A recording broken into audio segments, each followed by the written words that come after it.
So this is the self-development with tactics book.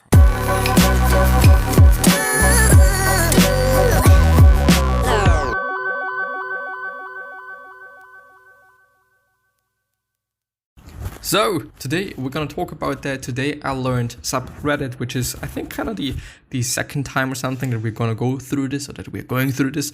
And I've already seen something that's quite interesting, and we're gonna have a look at it. And so let's start. The first one. Today I learned a quiet American POW Poe was nicknamed the incredibly stupid one by his Vietnamese captors. Upon his return to the US, he provided the names of over 200 prisoners of war. What? Which he had memorized to the tune of Old MacDonald Had a Farm. Fuck, man. This is nice. It really is nice. Really interesting. Something else that I just had to say, like, why? Why are you doing this? What is the purpose of that? Why should you? And it is, today I learned in Taiwan, every receipt, I don't know, for every store in the country is also a ticket to a government-run lottery with the top prize being $300,000 US. I do think that this is really just a fucking lot of money for Taiwanese people. Of course, it's also a lot of money for me, like, I'm not gonna lie. But there is gonna be differences, I guess, or I assume. I don't know, but I assume. But this is really interesting, and I thought about it, like, what is the benefit of that? Why would you be doing this? And then I thought, well, maybe this just makes people go to quote-unquote official, restaurants and shops and stuff, because as I'm seeing there, and I'm actually gonna click here on this link because I wanna know. This is a McDonald's receipt, I don't know what it's called or how to pronounce it. Guide to Taipei, Taiwan Receipt Lottery. So as you can see, it is a McDonald's thing, and I don't know. I can assume that there is a lot of things that are run privately, but I mean, if they say in every store, so I'm not sure, but I think that there might just also be a lot of farmers and people that are just selling their stuff, without any government interaction and stuff like that, and maybe the Taiwanese government is trying to basically actually also make more money by taxes, but also just, of course, give them a reason why to also do that and not go to the farmers or to the friend and whatnot, which is probably cheaper, I guess. But I mean, the chance is there that you're going to win a $300,000 jackpot, which, I don't know, a government could do way more, but let's just let it be what it is, let's just let it be what it is. But it would actually be very interesting to see what the real reason behind it is, if there is a reason. Today I learned that when Kiefer Sutherland found out about a 24 drinking game where you drink every time he says damn it, he decided to play along and started saying the phrase as many times as he could in an episode.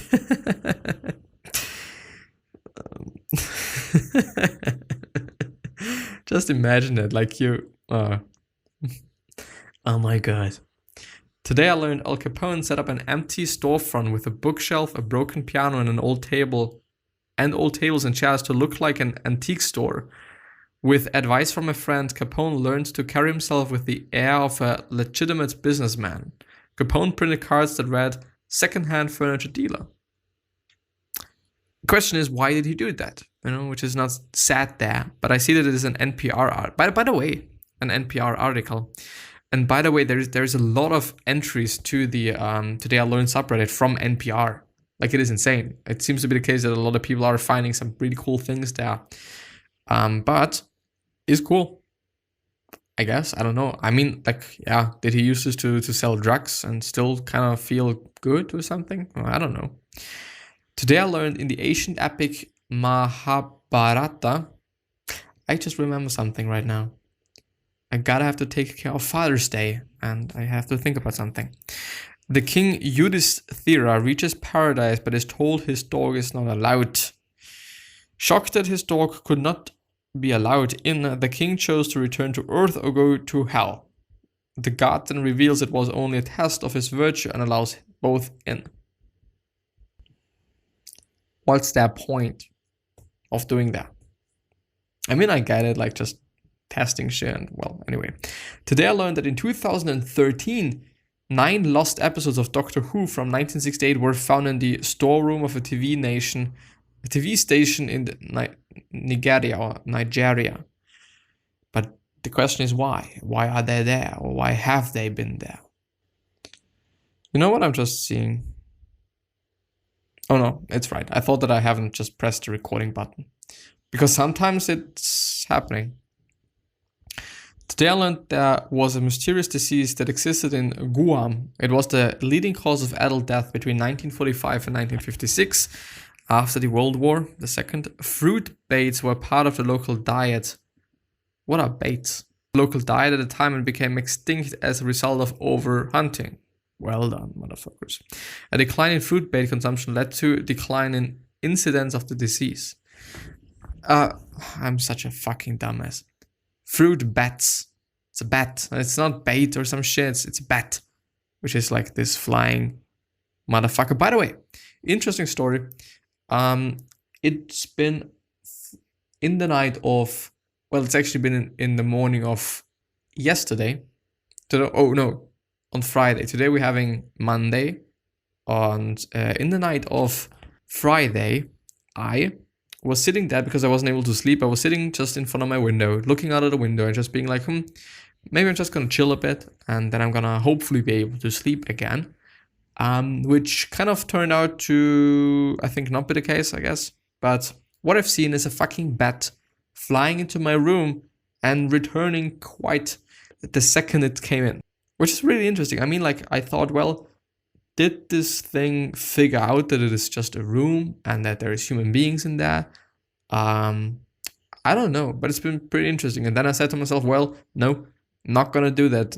I closed the window once again and just laid down. This for me was like, okay, now it's enough. I had enough. I have seen enough. Not gonna deal with that shit. Don't wanna.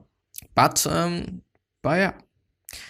Today I learned 3/4 of US teens and adults are deficit in vitamin D, the so-called sunshine vitamin, whose deficits are increasingly blamed for everything from cancer and heart disease to diabetes, according to new research.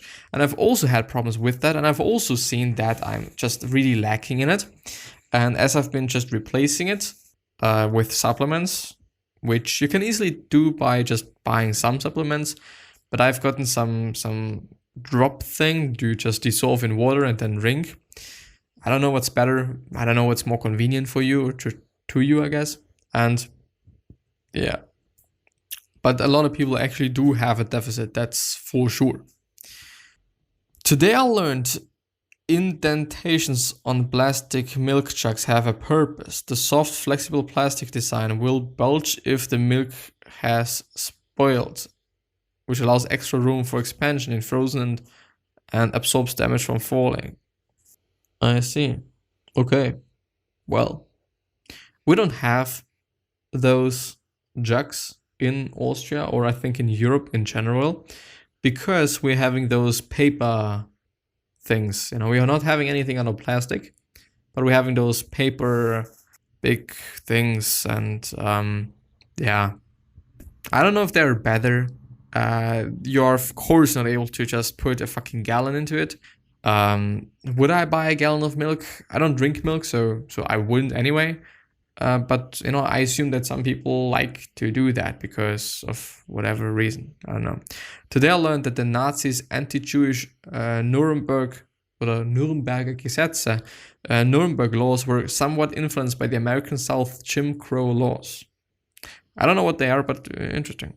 Today I learned that Stephanie Kwolik, the inventor of Kevlar, was working on finding a new lightweight substitute for the steel belting in automobile tires. On fears of a looming oil shortage and in anticipation of a market for lighter tiers, what resulted was a new fiber 5 times stronger than steel by weight. Which is fucking cool, and I just totally appreciate that it's been a woman. I know, and it's also credited to a woman, which is not always the case. You know, that a man is like, okay, you know, it's actually been me. Even though it was not him. Which is fucked up. Don't do that. Give credit. Today I learned that many Chinese soldiers that came into contact with protesters at Tiananmen Square refused to open fire on civilians. One official even refused to obey orders by pretending he didn't receive any messages. There was even infighting between the various units over violence against civilians, which is a pretty cool thing. But I mean, I gotta have to say, also in the protests in the States right now, I mean, there is also policemen of color. And I mean, yeah, shit is going on, I understand, but in the end, we're all human beings. And maybe I'm just way too positive about things. I don't know. I just don't believe in the bad in people, really don't. Today I learned an unnamed 9-year-old Girl Scout sold over 300 boxes of Girl Scout cookies in 6 hours from her wagon in front of a San Diego marijuana dispersal in 2018. She followed in the footsteps of 13-year-old Danielle Lay, who in 2014 sold 117 boxes of Girl Scout cookies in 2 hours outside San Francisco pot shop.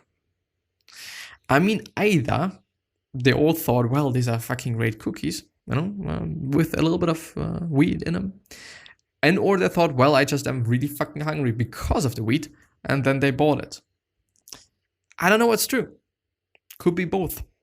Could be just also only one thing of them. I don't actually know. Today I learned that Aykroyd has Tourette's and Asperger's and was born with webbed toes and 2 different colored eyes.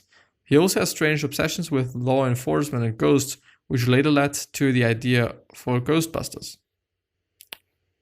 Okay. I don't know who Dan Aykroyd is. Probably the inventor of Ghostbusters, I guess. I'm not sure. Today I learned in the book Gulliver's Travels, the Laputans, scientists who live on a magnetically levitating island, discovered 2 moons of Mars. This was 150 years before we actually discovered Mars had moons. Which is strange, but cool. Today I learned the reason Allied forces had nets on their helmets during World War II was to reduce the helmet shine, and it would also allow soldiers to place bits of foliage to increase their camouflage. Which makes sense, and I think at this point in time it is kind of normal. But, we have all just evolved. War evolved, unfortunately. Yeah. Today I learned approximately 71% of the 34 million 17 to 24-year-olds in the US would not qualify for military service because of reasons related to health, physical appearance, and educational background. 71%. 71%. This is a really fucking lot. It's more than a third. More than 2/3. I'm sorry. It's actually a really fucking lot. Today I learned that Maya Moore, the best women's basketball player in the world, retired early to fight for criminal justice reform. She helped overturn a wrongly convicted man who served 22 years of a 50-year sentence. His name is Jonathan Irons. I don't know what Jonathan Irons is, but I have to look it up. Seems to be kind of a relevant thing to say. Star Maya Moore helped overturn his conviction. Kevin Spacey, fictional character. Well, I don't know. It seems not to be that relevant though. Oh no.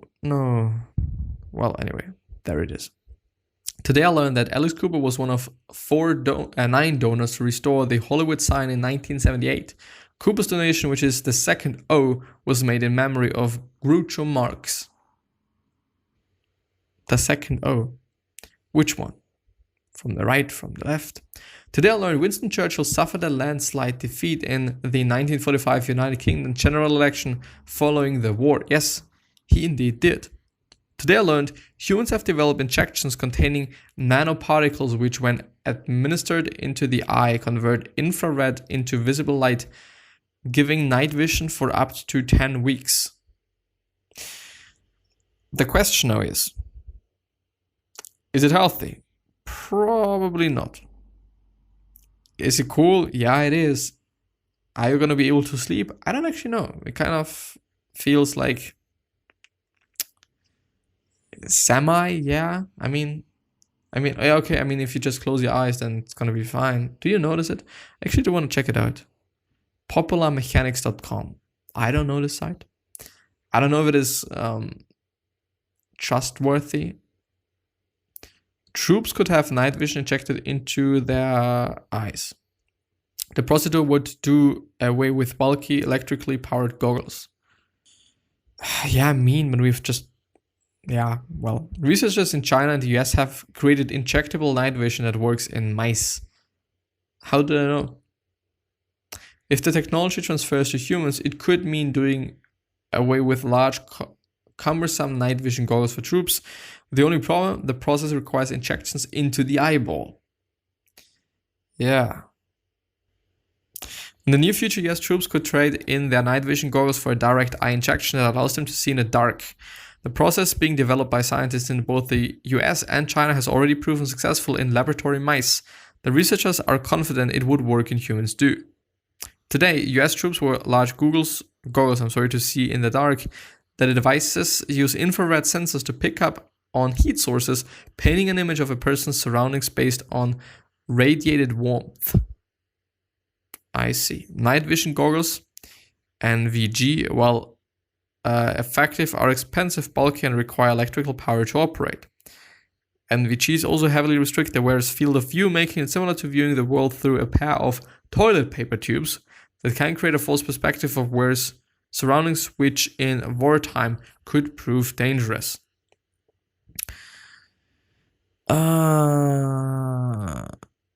There are a number of issues that have to be addressed before this could deploy with US troops. For one, until scientists perform human trials, we won't know how effective the nanoparticles are and how well humans will see in the dark.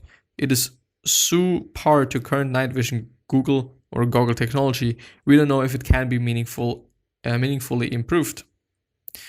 And if this only lasts a week, it will require frequent re-injections to soldiers stationed in combat zones, often in grubby, somewhat unsanitary conditions, yes, which would not be cool. Plus, eyeball injections will make even the toughest soldiers weak in the knees. On the other hand, if injectable night vision does work, it means no longer buying expensive night vision goggles, and that means one less power-hungry electronic system on the battlefield, reducing the need for batteries. It will lighten the soldiers' load, making troops more mobile and less fatigued. It promises a much wider field of view for soldiers that matches their daytime vision, giving them equal sustainable or situational awareness day or night. Which, I mean, if you think about it, we just need it. If you think about it, like it is a thing that it would be cool, so that we can just do better war. I mean, I don't know if they did it on that purpose. I actually hope not. But yeah. Anyway, I think I'm gonna end the episode there. And I really have to thank you. Thank you for being here. And I wish you the best health, of happiness, and also success. And also hope that you're gonna remind yourself and you're gonna be remembered, which basically means your legacy. And basically means just being a nice person and then also being remembered as a nice person, which is a pretty cool thing. Pretty important thing as well.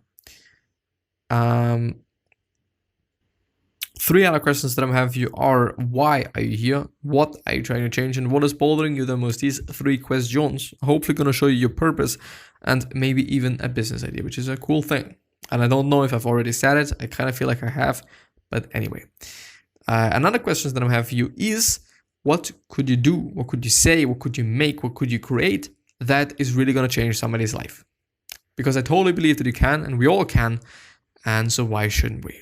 And yeah, with that being said, I wish you the best, and I'm hopefully going to see you the next time. Let's stay patient, let's stay good, and whatnot. Oh, this is the one. This is the right one. Bye-bye.